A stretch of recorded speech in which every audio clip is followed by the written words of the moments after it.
m'attendais pas du tout à tomber malade en fait, quoi. J'ai l'impression d'être une pestiférée.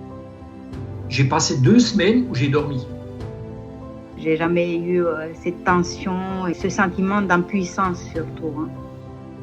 Je me suis rendu compte qu'en France, vraiment, la sonnette d'alarme était tirée et que c'était très très grave, je dirais. Beaucoup de stress, beaucoup d'angoisse chez les gens. Franchement, c'est une situation très très compliquée. C'est quand même particulier, on sent aussi l'angoisse chez les enfants. On était 6 ou 7 entreprises de pompes funèbres, un derrière les autres. La première vague.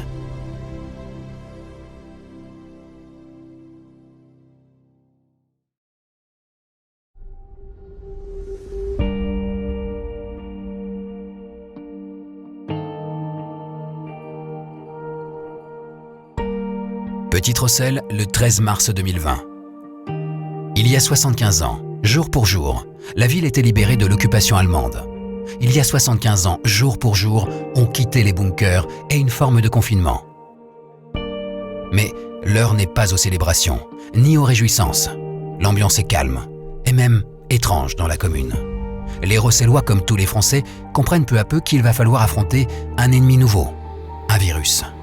La veille, le président Macron a annoncé à la télé une série de mesures qui ont pour objectif de protéger la population de l'épidémie qui menace. Dès lundi et jusqu'à nouvel ordre, les crèches, les écoles, les collèges, les lycées et les universités seront fermés.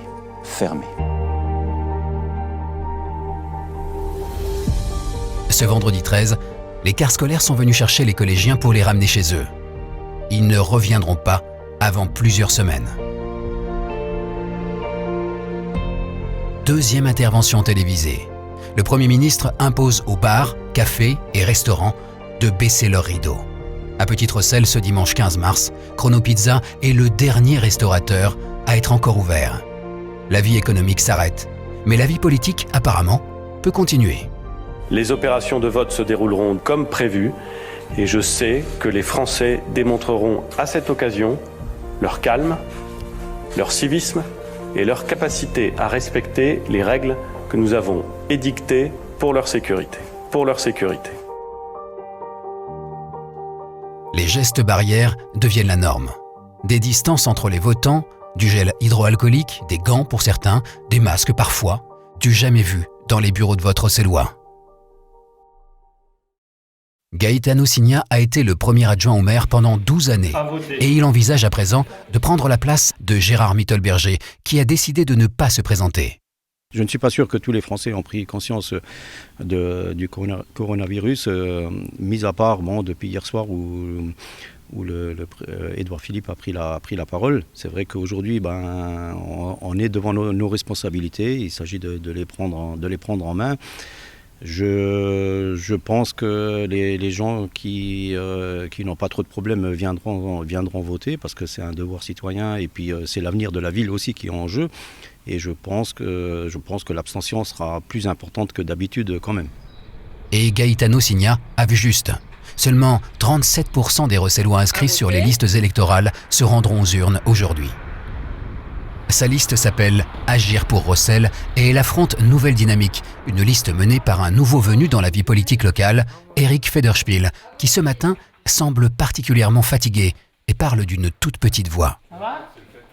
Situation exceptionnelle avec des mesures exceptionnelles. Ces dernières heures, ça changeait tout le temps. Quoi penser, je ne sais pas. Bon, on sait qu'à Rosselle, on n'aura qu'un seul tour, donc à la limite, on n'aura pas le souci du deuxième tour. Mais bon, est-ce qu'il fallait maintenir ou pas ? Honnêtement, j'en sais rien. Avec tout ce qui se passe en ce moment, là, c'était vraiment... Dans cette ambiance de veille de fin du monde, le dépouillement des bulletins s'achève.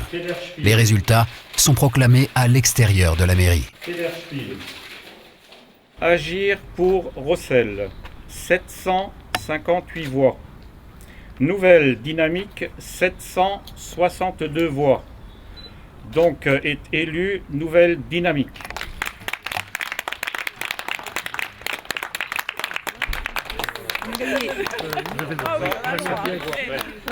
Trop bien. C'est serré, c'était très serré.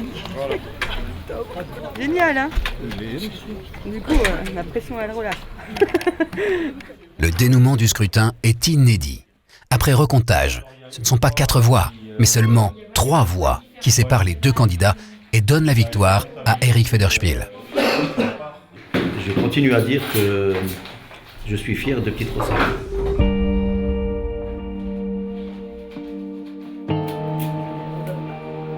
Mais les élections municipales à peine terminées, les esprits sont déjà ailleurs. Tout le monde pense désormais à se protéger, à se barricader. En quelques heures, la France tout entière va s'arrêter. La population aura ordre de se confiner. Le président va répéter 7 fois le mot « guerre ». Nous sommes en guerre. En guerre sanitaire, certes. Nous ne luttons ni contre une armée, ni contre une autre nation. Mais l'ennemi est là, invisible, insaisissable, qui progresse. Et cela requiert notre mobilisation générale. Notre mobilisation générale. Mobilisation générale, à distance, pour les membres de TV Rossel. La décision est rapidement prise. Il faut laisser une trace de cette histoire si particulière dans les archives de notre ville. Pour tous les Rossellois, c'est une nouvelle vie qui s'organise, chez eux. Ceux qui le peuvent font du télétravail. Il faut aussi s'occuper des enfants. Jour après jour, on s'adapte aux nouvelles règles, aux nouveaux interdits. On s'autorise de rares sorties sans côtoyer personne. Pour rester en contact avec famille et amis, on utilise les moyens modernes de communication. Et on fait des apéros à distance pour faire comme si tout était normal. Mais rien n'est normal.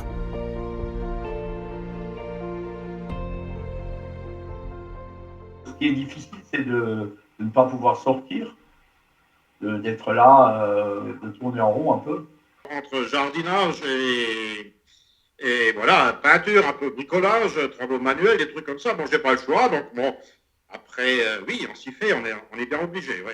D'un autre côté, on se remet un peu plus à la couture ou au tricot, des choses comme ça. Mon activité au niveau du journal, c'est vrai que actuellement, donc, elle est, voilà, elle a diminué, elle est, oui, mais très, ouais, bon, pas grand-chose à se mettre sous la dent, tout simplement, voilà. Et autre chose, hein, c'est les amours, hein, quand tu ne vis pas avec la personne avec qui tu es, moi, je peux pas l'avoir, elle habite à presque 1 heure de route, donc c'est très compliqué. Alors c'est vrai que par rapport à la circulation et le nombre de personnes qu'on voit se promener d'habitude, je veux dire que ce qu'on voit aujourd'hui, c'est presque le désert. Pour garder, comment je veux dire, les neurones en place, on fait des mots croisés ou d'autres jeux. C'est pas évident pour les parents qui ont plusieurs enfants de les suivre. C'est pour ça qu'on essaie de pas trop demander, plus que des devoirs normaux, mais pas non plus 6 heures de travail par jour comme à l'école, quoi. Je les ai prévenus qu'en fait, on allait essayer de proposer un programme de travail journalier toutes les veilles au soir, mais où il n'y a pas besoin de photocopieuse. Donc, on essaie de se servir du livre de lecture, de leur cahier, de leur faire recopier des choses, colorier des nouveaux sons, etc. Mais je veux dire, c'est quand même particulier et on sent aussi l'angoisse chez les enfants. C'est pour ça que ce lien-là est bien plus important que pendant des vacances, étant donné qu'ils sentent quand même toute l'angoisse qui règne autour de leurs parents et donc d'eux-mêmes. Et au niveau devoir pour la collégienne, voilà, elle se connecte régulièrement. Là, sur le coup de 10h20, elle va avoir un chat par téléphone avec sa prof d'allemand. À 14h, sa prof de français, donc qui a aussi créé un lien. Mon fils, c'est pareil. Donc, pour l'instant, tout fonctionne bien. Donc, maman n'a plus le monopole de l'ordinateur. J'ai une élève notamment qui n'a pas de connexion Internet. Et du coup, je l'appelle tous les jours d'école pour la faire lire par le téléphone de son papy. Voilà. Mais par contre, elle m'épate. Hein. Je veux dire, elle est heureuse, elle m'en demande toujours plus. Je l'ai déjà eu au téléphone 3/4 d'heure, tellement elle voulait lire. J'arrive même à lui faire de la numération et des calculs au téléphone. Alors, elle comprend pas tout de suite ce que je veux, mais je veux dire, elle se trompe 1 ou 2 fois et puis elle percute très vite et puis ça se passe bien, quoi.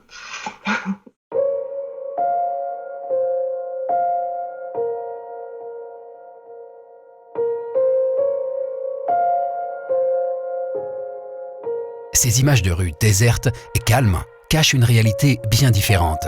C'est l'effervescence, le stress et l'urgence qui règnent dans les hôpitaux. Les professionnels de santé sont en première ligne pour combattre le virus. Donc à l'hôpital de Forbach, ils ont ouvert pas mal de lits de secteur Covid. Il y a 101 lits au total dédiés aux patients Covid. Il y a des pneumologues qui sont venus donner un coup de main, même de Nancy. À l'heure d'aujourd'hui, on est quand même un peu les oubliés de ce qui se passe. Enfin, c'est l'impression que j'ai. Mais c'est vrai qu'on est quand même confronté directement au Covid. Voilà. Donc après, les urgentistes, les médecins, les infirmières, il y a nous. Et moi qui suis très très peu malade, en plus, c'était assez perturbant pour moi parce que c'est vrai que je ne m'attendais pas du tout à tomber malade en fait. Ça a commencé tout d'abord par comme une sensation si tu veux, de plus bien respirer, une prise au niveau du nez, un peu de fièvre et puis surtout une perte brutale du goût et de l'odorat. Et ça a été vraiment brutal. Un jour, je me suis levée, plus du tout de goût, plus d'odorat. Et puis après, de la dyspnée, un peu d'essoufflement. Et puis voilà, quoi. Et puis une grande fatigue aussi. Ouais, c'est vrai que la fatigue aussi était très, très importante. Il y a beaucoup d'angoisse, beaucoup de stress, beaucoup d'angoisse chez les gens. On voit même des gens qui décompensent, qui ont déjà des pathologies psy, comme une dépression par exemple, et qui du coup décompensent à cause du confinement, parce que c'est vrai que pour ces personnes-là, c'est quand même très dur d'être isolé, de ne plus avoir de contact. Et voilà, l'isolement social majeur ces pathologies-là. Bon, si je reprends un peu, avant c'était de la fièvre, des courbatures, j'avais de la température, j'ai passé 2 semaines où j'ai dormi. Maintenant, très bien, ça n'a plus rien à voir avec mon état il y a 2 semaines. Les services de réanimation, en tout cas à Moselle, sont saturés. Donc là, je viens de voir aux urgences, ils ont fait des transferts vers les cliniques de Völklingen, par exemple, en Allemagne. Ils ont fait transférer des patients à Sarrebourg, à Saint-Dizier, à Verdun. Il y a encore la réanimation de Mercy qui prend des patients. Il y a quand même des gens de la population bruxelloise qui ont été transférés dans les hôpitaux de Saarbrück, même jusqu'au centre de l'Allemagne. Donc, peu importe la distance, on est obligé d'intervenir s'il doit se passer un décès, quoi. Franchement, c'est une ambiance vraiment, vraiment bizarre. Parce qu'on arrive le matin, on se dit il faut qu'on se mette notre masque, nos gants. Et c'est compliqué parce que même avec nos collègues, on se parle avec le masque, on l'a tout le temps, on ne peut pas boire, pas manger quand on veut. Franchement, c'est une situation très, très compliquée. Moi, j'ai ressorti blouse et pantalon, pantalon tenue, pantalon blanc. Voilà, au moins, ça me permet, c'est une matière que je peux laver à 60 degrés, que je peux laver tous les jours, qui va vite sécher pour le lendemain. J'ai mis des surblouses chez tous mes patients aussi. Et puis, dans la voiture, c'est désinfection totale. Donc, le matériel qui est utilisé chez un patient est désinfecté dans la voiture avant d'arriver chez l'autre patient. Et puis, le soir, en fin de tournée, c'est le volant, les sièges, les portières, les poignées. Il faut tout désinfecter pour être sûr de rien ramener et de rien ramener chez nous aussi. C'est épuisant d'à chaque fois, se dire à chaque fois, mince, j'ai touché ça, est-ce que je ramène pas ça dans la maison? Donc, c'est sûr qu'il faut avoir cette rigueur, mais je pense que de manière générale, chez tous les soignants, psychologiquement, c'est épuisant pour nous aussi. Au début de l'épidémie, quand tu interviens dans un hôpital comme Robert Pax à Sarreguemines, on était 6 ou 7 entreprises de pompes funèbres, un derrière les autres, parce que on sait tous ce que le virus a fait à ce niveau. C'est vrai que c'est impressionnant. On a des appels pour des masques, des gels hydroalcooliques, mais toute la journée, on n'en peut plus du téléphone. Entre les clients, le téléphone qui sonne au moins 100 fois par jour, c'est devenu très, très dur, très, très dur. Mais quand tu es tombé malade il y a 15 jours, 3 semaines, est-ce qu'il n'aurait pas été plus prudent que tu ailles à l'hôpital ? C'est une question qu'on s'était posée, Monique et moi, et c'est un choix qu'on a fait parce que, vu la sclérose, je n'ai plus de système immunitaire. Maintenant, imagine-toi, tu vas à l'hôpital. Il y a plein de microbes partout. Alors, on s'est dit, on va se soigner à la maison, et ça a évolué d'une façon quand même correcte. On a réussi à surmonter ça. Donc, j'ai été confinée dans ma chambre. Et donc, c'est vrai que tout de suite, on a la chance d'avoir quand même une troisième chambre. Donc, mon mari a pu dormir dans cette chambre. Donc, on a fait chambre à part. Et on fait toujours d'ailleurs, chambre à part. On a 2 salles de bain. Donc, on utilise 2 salles de bain, 2 toilettes. On essaye vraiment d'avoir on a le moins de contact possible. Je désinfecte tout ce qui est désinfectable et le plus possible. Et c'est vrai que je ne suis pas sortie du tout par rapport à tout ça, quoi, pour éviter aussi de contaminer des gens dans des magasins ou des choses comme ça. Ça, je n'ai pas fait non plus, quoi. La situation est extrêmement compliquée parce qu'il y a un afflux de malades tous les jours, énormément de cas, des patients qui nécessitent tout de suite un transfert dans des services spécialisés de réanimation surtout, et les places sont très limitées. Je n'ai jamais eu cette tension et ce sentiment d'impuissance surtout. Sur Rossel, effectivement, tu tournes en moyenne sur un mois entre 6 et 10 décès par mois. Là, en l'espace de 15 jours, je crois qu'il y en avait 18 ou 20. Donc, on voit bien la différence qui a pu s'étendre à ce niveau. Moi, personnellement, je n'ai jamais vu ça.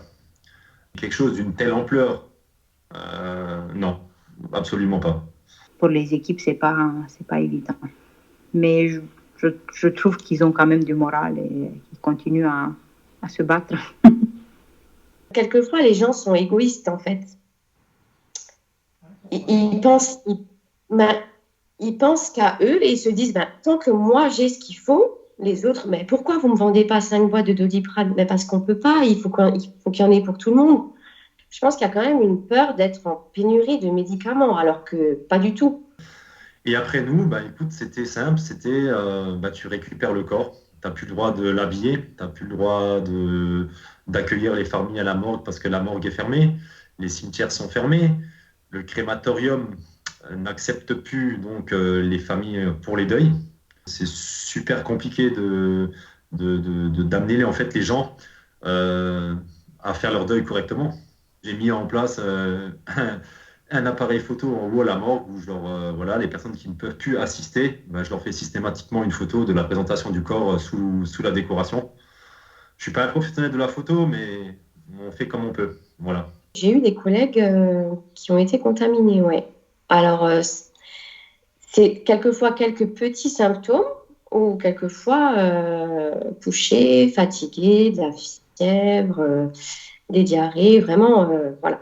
J'ai eu quand même pas mal de personnes que je connaissais, qui étaient patients, ou d'amis, ou connaissances en tout cas, qui ont été touchés par cette pathologie, par ce virus, et qui malheureusement, pour certains, en sont morts. Ouais. Est-ce que dans ton entourage, il y a des gens qui ont été touchés par le virus? Mon père. Mon père, il y a 2 semaines, une dizaine de jours, l'hôpital Saint-François a appelé comme quoi il était atteint et que sa volonté, c'était de ne pas changer d'hôpital ou d'aller ailleurs. Il voulait rester là où il était. Et un jour à l'autre, c'est plus pareil. C'est aujourd'hui, c'est bien, il a mangé, il a fait ci, il a fait ça. Et puis le lendemain, tu appelles et puis il n'est pas bien, et puis ci, et puis ça.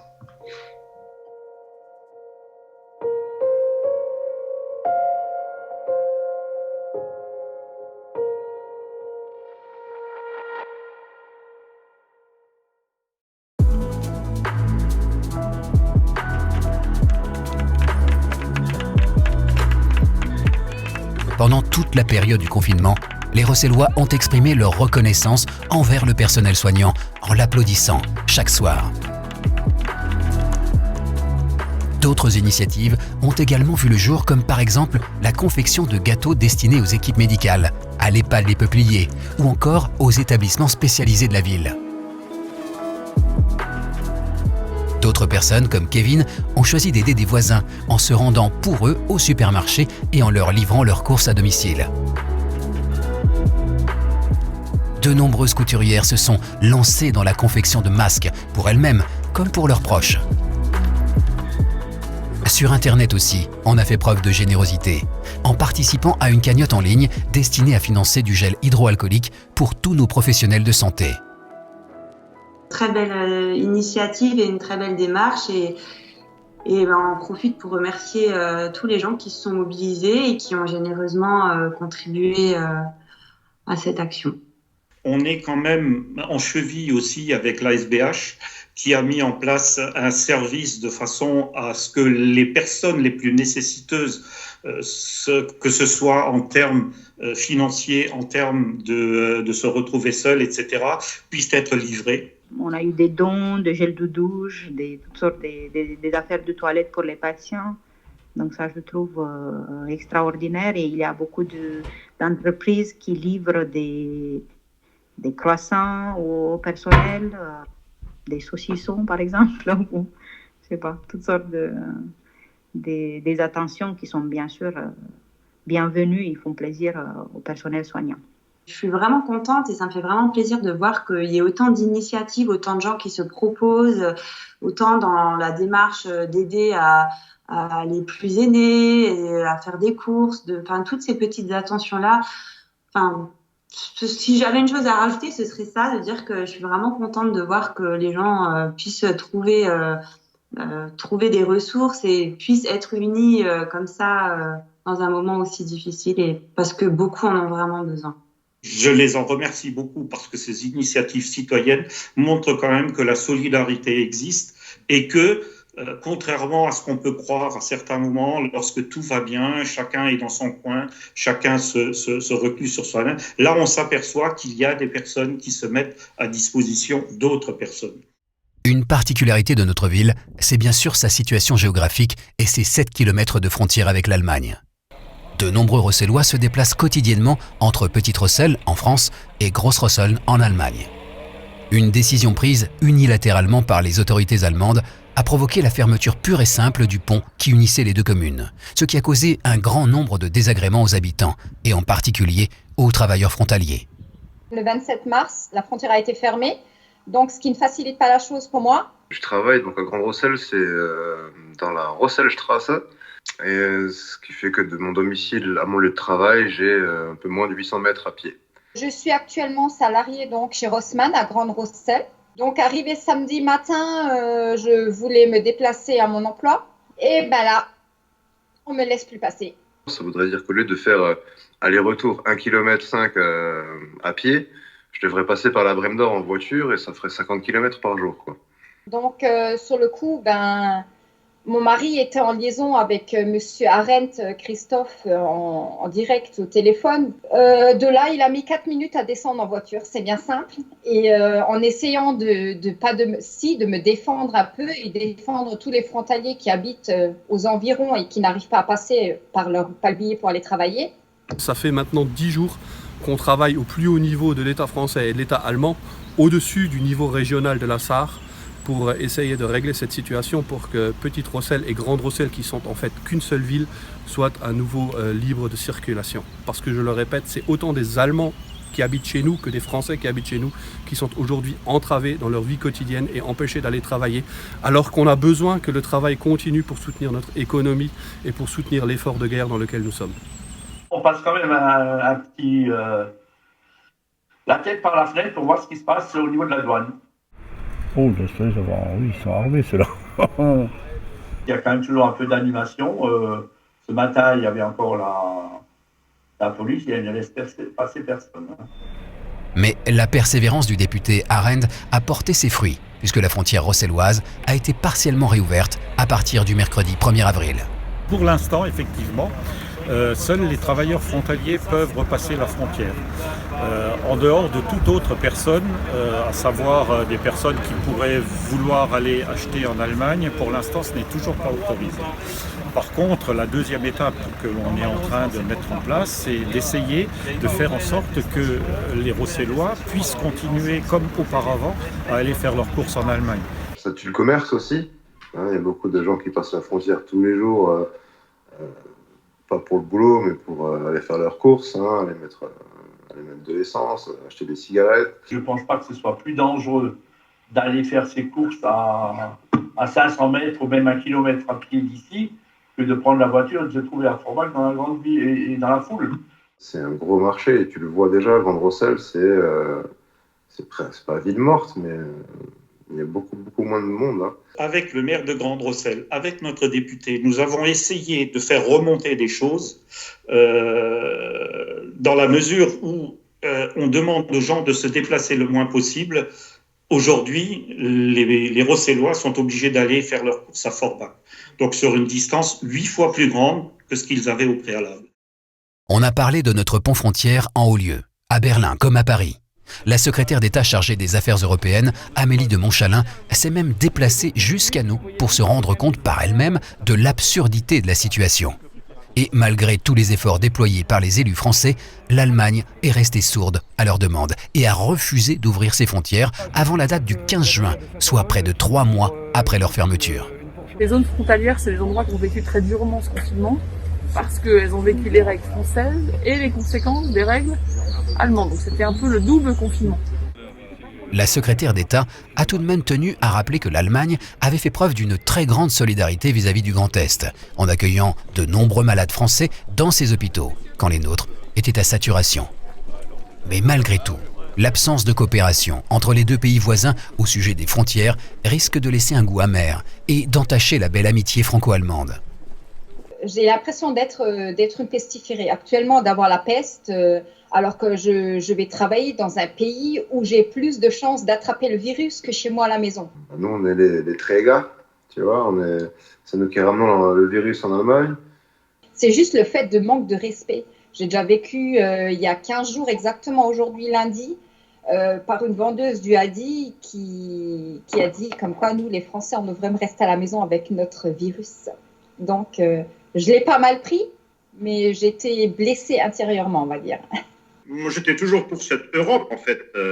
Cette Europe et là je pense qu'il y a eu vraiment un fiasco au niveau de Bruxelles, Strasbourg ou ce que tu veux donc au niveau de l'Europe. C'est là qu'une décision unanime, une décision qui mettait donc en garde tous les pays, une décision que tout le monde aurait dû être confiné, mais de là à barrer la Rosselle ou bien les frontières, ou bien les anciennes frontières, si tu veux. Je ne suis pas d'accord du tout sur cette façon de faire, parce que beaucoup de gens, qu'est-ce qui va se passer maintenant dans la tête des gens? Les gens vont dire, on revient quelques années en arrière, la mauvaise période à l'époque, France, Allemagne, des trucs comme ça. Et je crois que c'est pas la bonne solution. Donc, est-ce que nos relations avec nos amis en face, là, nos amis sarrois, seront encore les mêmes? Parce qu'on aura cette réflexion, ces réflexions, les Français ou nous, les Français, on va le dire, mais ils nous ont barré la frontière, un truc comme ça. Qu'est-ce qui va en être du Dorffest? Qu'est-ce qui va de toutes ces fêtes transfrontalières?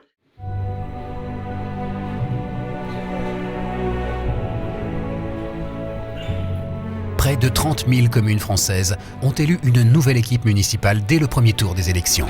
Mais le virus a stoppé le processus d'installation des nouveaux élus, laissant les anciens en place. Chez nous, c'est donc l'équipe de Gérard Mittelberger qui a dû rester aux commandes de la ville pendant la période de confinement et assurer un service minimum aux habitants. Il y a aujourd'hui des priorités qui sont données. Et ces priorités sont bien sûr le centre social de la mairie, le CCAS, mais aussi l'état civil, dans la mesure où on a quand même pas mal de décès malheureusement, mais aussi le CCAS pour aider les plus démunis de la commune. Ces services continuent à fonctionner.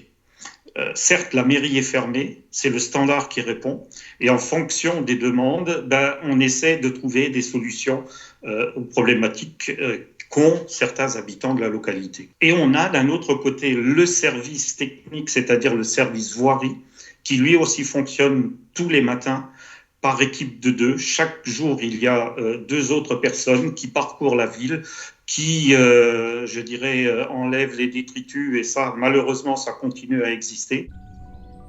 Au-delà du fonctionnement quotidien des services municipaux, il a aussi fallu organiser la commémoration du 8 mai 45, sans aucun public, avec seulement 6 participants. Mais renoncer à cet anniversaire aurait été une erreur. 75 ans de paix entre la France et l'Allemagne, ça mérite bien une cérémonie officielle, quelles que soient les tensions et les crispations actuelles au sujet de la frontière. Le 11 mai, la France commence son déconfinement, avec toutes les précautions sanitaires qui s'imposent désormais. Le port du masque est vivement conseillé dans les lieux publics. Petite Rosselle parvient à se fournir en masques lavables. Les conseillers municipaux, une partie du personnel communal ainsi qu'un chantier d'insertion assurent la distribution de ces masques tant attendus dans les boîtes aux lettres des habitants. Le 26 mai, dans la grande salle du foyer se tient le premier conseil municipal de la nouvelle équipe. Il se déroule à huis clos, mais il est tout de même retransmis en direct sur les réseaux sociaux. Sans surprise, c'est bien Eric Federspiel qui est élu maire de la commune. Aujourd'hui, malgré un contexte toujours aussi particulier, Eric a une bien meilleure mine que le 15 mars dernier et il s'exprime avec plus d'assurance. Effectivement, ce conseil municipal s'est déroulé dans un contexte particulier. Tout le monde le sait, avec cette pandémie, on est toujours encore classé rouge dans notre département ou dans notre région. Effectivement, il faut être très vigilant. Je peux bien en parler, j'ai été infecté par le virus, j'ai passé 15 jours à l'hôpital. Je suis bien placé pour savoir qu'il faut faire très attention et je recommande à tout le monde de faire très très très attention. Je me rappelle encore le 15 mars quand tu m'as interviewé, Philippe, à l'école du Vieillerie, j'étais déjà pas bien, mais à l'époque on parlait pas trop du virus et bon finalement ça c'est comme ça que ça s'est passé. Mais oui, il faut que tout le monde fasse très attention. On a beaucoup de malades et puis malheureusement des personnes qui nous ont quittés. Nous sortons tous d'une période extraordinaire, d'une crise sanitaire inédite. Comment transformer cette épreuve douloureuse en expérience positive ? Quelles sont les leçons que nous pourrions tirer de ces événements afin d'améliorer nos comportements ? Je crains que ce genre d'épisode arrivera plus régulièrement. On agira peut-être différemment, mais il faudra s'adapter à ce genre de situation. Hein. Moi, ce qui me fait un peu peur, c'est que maintenant, on est dans le confinement, mais quand on va dire qu'on va lever un peu le pied, point de vue confinement, que ça sera un pas de géant et que tout le monde voudra revenir à la situation d'il y a quelques mois et c'est là qu'on va se foutre dedans. Aujourd'hui, les soignants sont quand même les héros de la nation. Je pense que si on a un petit peu suivi l'actualité les 2 dernières années, on n'était pas vraiment à la place des héros de la nation. Donc là, du coup, oui, c'est vrai que j'espère que le gouvernement en tirera des leçons. Et parce qu'on a quand même eu beaucoup d'effectifs en moins et dans les structures et dans les hôpitaux et qui, en moment de crise, ces effectifs-là manquent parce que forcément, pour le roulement, c'est compliqué avec les arrêts maladie, les gens qui sont épuisés. S'il y avait plus de monde, ça se passerait peut-être différemment. J'aime espérer que ça nous serve un peu de leçon, que ça nous serve pour plein de choses, pour la pollution, pour l'écologie, pour peut-être plus utiliser les ressources qu'on a chez nous. On en a, donc il faut peut-être les utiliser, privilégier ce système-là. Mais bon, est-ce que les gens vont poursuivre là-dedans ? J'aime espérer, mais bon, après, je sais pas. De voyager un peu dans des pays exotiques, peut-être de laisser ça un peu de côté, parce que malgré tout, on ramène des choses. Peut-être que maintenant, les gens vont plus se tourner aussi vers les circuits courts. Hein. On entend beaucoup des gens qui vont se fournir en denrées, en œufs, etc., chez le producteur local, plutôt que d'aller dans un supermarché où finalement les gens ont peur d'aller maintenant. Hein. Parce que c'est aussi un endroit où tu peux être contaminé. J'espère que les gens vont continuer dans ce sens et que tout ne va pas s'arrêter suite à, maintenant on reprend notre vie comme avant, on refait des grosses fêtes et on s'en fiche du voisin. Et ça, c'est vrai que c'est beau à voir et j'espère tout simplement que les gens vont se servir de ça et que ça va pouvoir continuer un petit peu. Oui, j'espère qu'on va garder en tout cas cet état d'esprit une fois que la crise sera passée, oui. En tout cas, ce serait vraiment chouette. C'était la première vague. Tous ensemble, faisons en sorte que ce soit aussi la dernière.